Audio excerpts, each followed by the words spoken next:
Here's another technique, and again a technique that we see quite prevalent.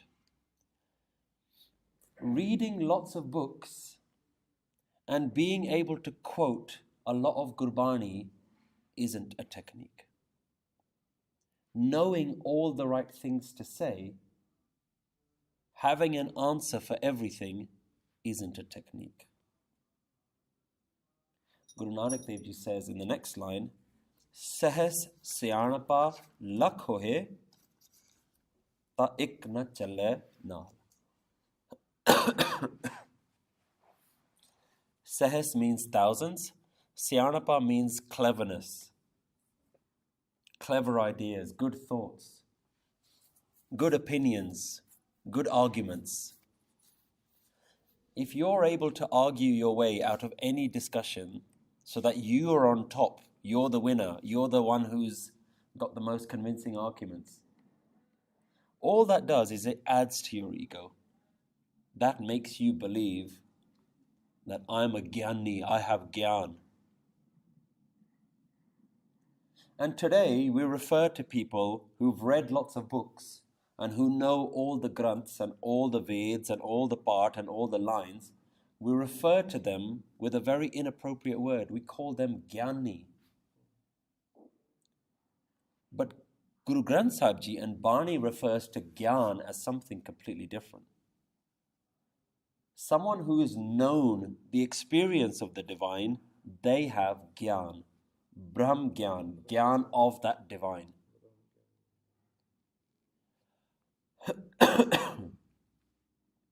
Simply knowing lots of things, lots of quotes, knowing lots of Gurbani alone is not enough.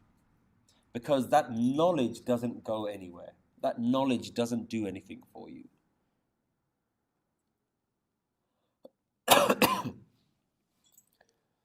So you have to ask yourself, whenever you refer to someone as a Gyani, do they have the divine knowledge based from first-hand experience, or do they simply have textbook knowledge? Are they textbook Gyanis? Have they read all the right books? Do they know all the right things to say?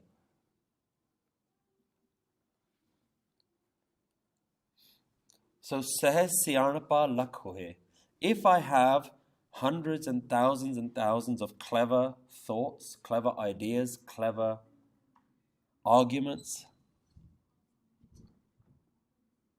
if those thousands of arguments become hundreds of thousands, if those ideas which are 1,000 becomes hundreds of thousands, Sahas Syanapa Lakh hoye. Ta ik na chale naal. Not even one is going to be useful to you.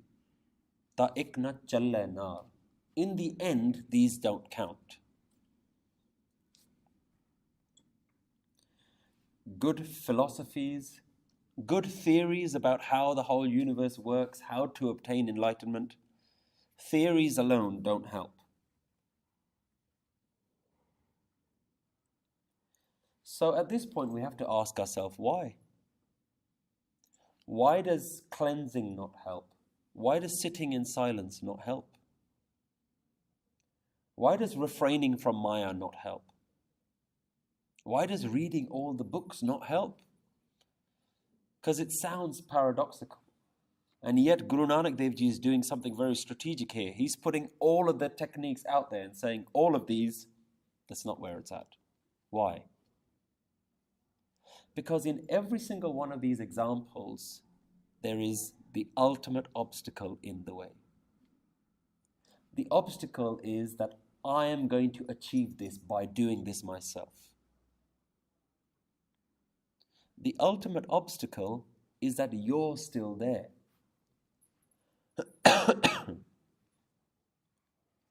You still want to achieve by your own efforts. And every time you do an effort, your ego will get lost in its ability to do that effort. The better you get at doing something, your ego will be built up. Because your ego will say, I've been to all these places. I've done Ishnan at all these places.